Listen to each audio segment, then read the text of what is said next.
Ce dispositif part d'un constat assez simple finalement. On a un certain nombre de places vacantes à la rentrée scolaire dans nos formations professionnelles. Et en parallèle, on a des élèves qui n'ont pas obtenu d'affectation ou des élèves qui se trouvent sans solution. Donc on propose à ces élèves toutes les places qui sont disponibles et on leur propose d'essayer une semaine entière au sein de la classe. On identifie parallèlement beaucoup d'élèves qui sont sans solution.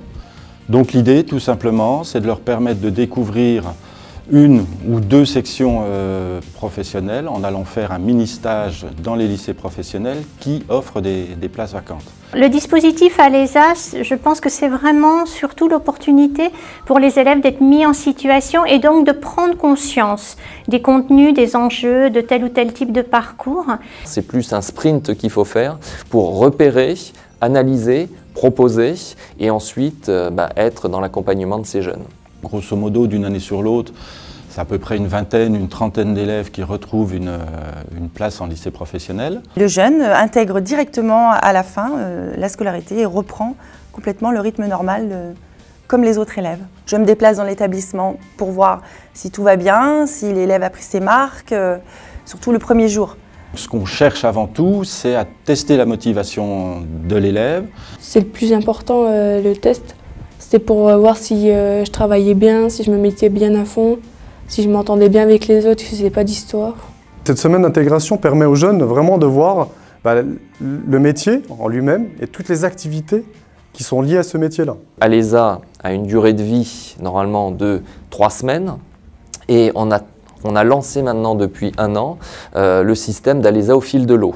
C'est-à-dire qu'on va être sur une année complète, alors avec plusieurs phases, c'est-à-dire le processus ALESA classique qui s'arrête en gros aux vacances de la Toussaint, jusqu'à Noël où on peut continuer, mais là de manière beaucoup plus parcellaire. Du côté des élèves, c'est une remobilisation. Du côté des enseignants aussi, c'est montrer qu'une section peut être vivante et pouvoir continuer à accueillir des élèves, surtout que les parcours différents de ces élèves peuvent être une richesse pour la classe. Alors Gwendoline était une élève qui faisait partie de ce dispositif ALESA.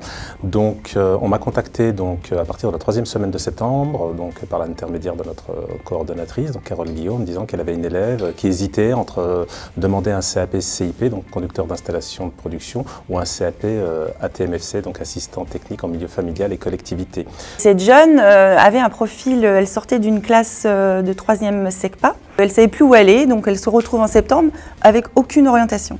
Je voulais pas rester chômeuse, je voulais trouver quelque chose à m'occuper. Je lui ai proposé de faire donc 2 stages dans un lycée en sanitaire et social et un 2e stage d'1 semaine dans ce lycée Antoine dans le secteur industriel. Elle n'a pas de niveau, alors ils l'ont mis dans une liste d'attente, elle était 26e, 29e et jamais elle montait dans la liste. Et quand on voyait juillet, août, septembre, toujours rien et qu'on se dit mais il y a chômage, chômage, chômage, c'est pas possible à son âge. Franchement, on était inquiets, on est très inquiets en tant que maman. Si on évoquait le secteur de l'industrie ou le secteur du bâtiment, ça ne lui paraissait pas concevable à ce moment-là, a priori. Mais parce qu'elle ne connaissait pas aussi, je crois.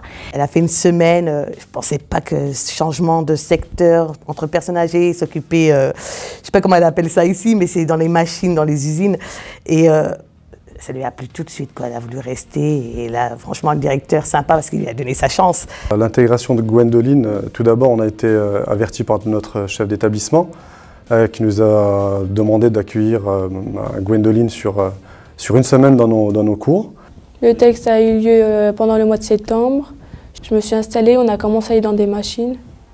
J'ai démonté les machines, j'ai mis en main d'œuvre, j'ai mis des cartons j'ai mis les flacons dans des cartons, plein de choses, quoi.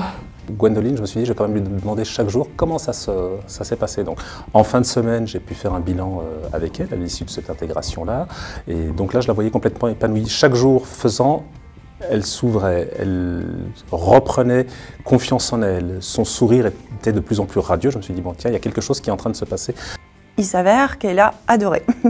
Nous, on a essayé avec Gwendoline de la mettre plutôt sur l'aspect pratique. Vraiment pour voir si elle va convenir, si le métier de conducteur d'installation de production va lui convenir. On a essayé de faire passer Gwendoline sur l'ensemble des machines. Bien sûr, elle ne va pas travailler comme quelqu'un qui a 2 ou 3 ans d'expérience dessus. Par contre, on a essayé de lui mettre des activités assez simples, approvisionner, mettre en marche, faire des réglages simples. réaliser une production, faire un changement de format. Suite à cela, j'ai reçu leurs échos. L'intégralité des échos des enseignants est extrêmement positive. Donc, élèves sérieuses, appliquées, soucieuses de bien faire, soucieuses de réussir, et qui s'intéressent à la filière de conduite de production. Donc ça, c'était pour moi un bilan très positif. Donc, je suis plus motivée et j'ai beaucoup envie de travailler pour avoir mon CAP.